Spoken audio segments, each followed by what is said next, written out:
Halo Sobat Pintar, kamu pernah gak sih ngebujuk teman kamu buat nonton film yang kamu suka dan berhasil?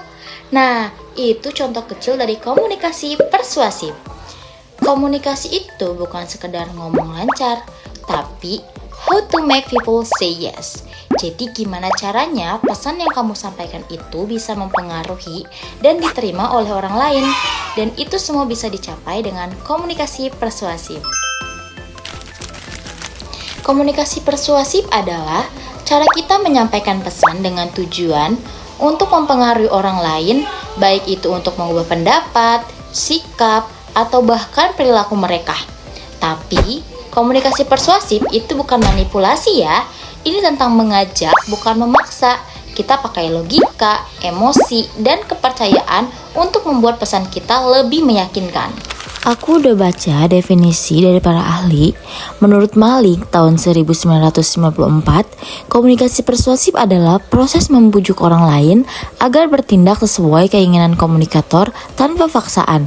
Sejalan dengan itu, Ilardo juga menjelaskan bahwa komunikasi persuasif merupakan proses mengubah sikap, kepercayaan, atau perilaku seseorang melalui kata-kata dan pesan nonverbal, baik secara sadar maupun tidak.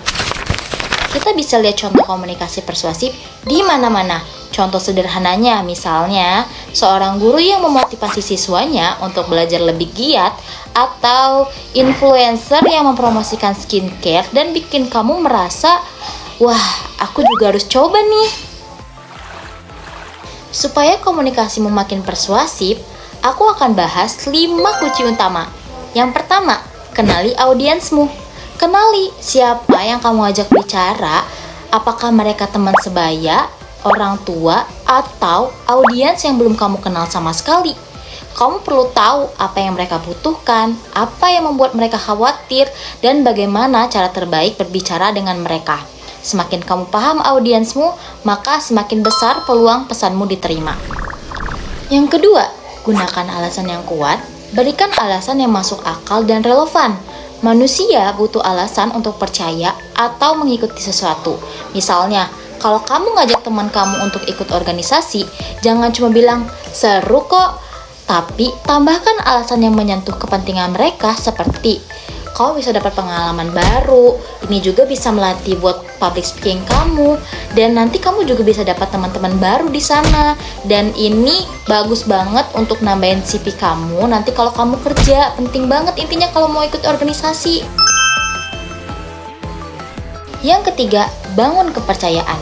Kredibilitas itu ibarat fondasi.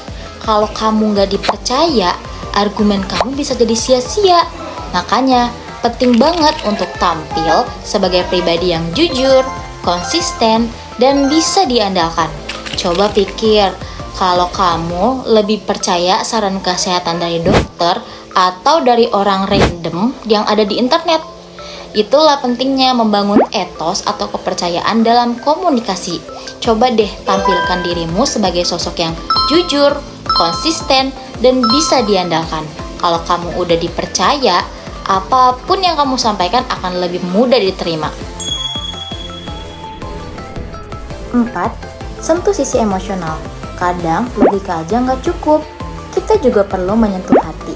Misalnya, kamu bisa pakai cerita pribadi yang menyentuh, analogi yang relatable, atau tunjukkan empati terhadap perasaan audiens.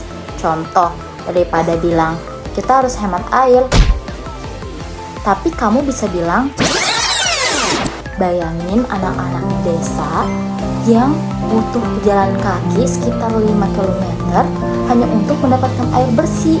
Sedangkan kita sudah enak tinggal di kota, masa kita tidak bisa membantu dengan cara yang sederhana? Contohnya menghemat air gitu dari sekarang. Nah, seperti itu teman-teman. Pakai cerita pribadi, kasih contoh nyata atau tunjukkan empati. Kalau orang lain merasa tersentuh oleh pesan kita, mereka cenderung lebih terbuka. Yang kelima, sampaikan dengan jelas dan percaya diri. Cara penyampaian juga gak kalah penting.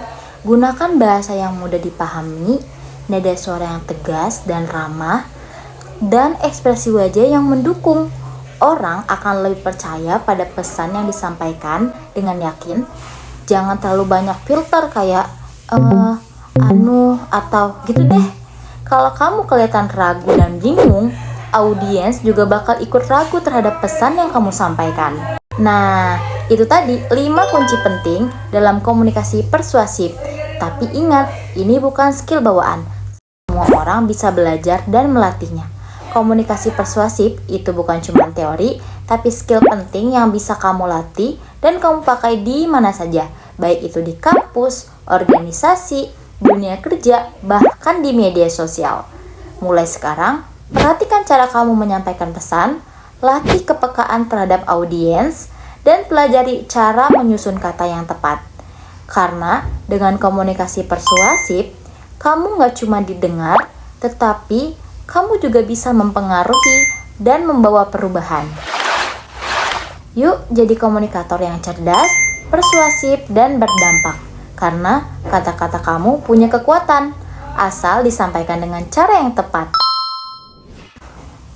Jadilah komunikator yang bukan cuma jago ngomong, tapi juga bisa bikin orang bilang iya dengan saja. Yes!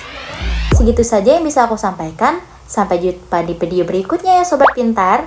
Jangan lupa untuk like, comment, and share. Thank you for watching.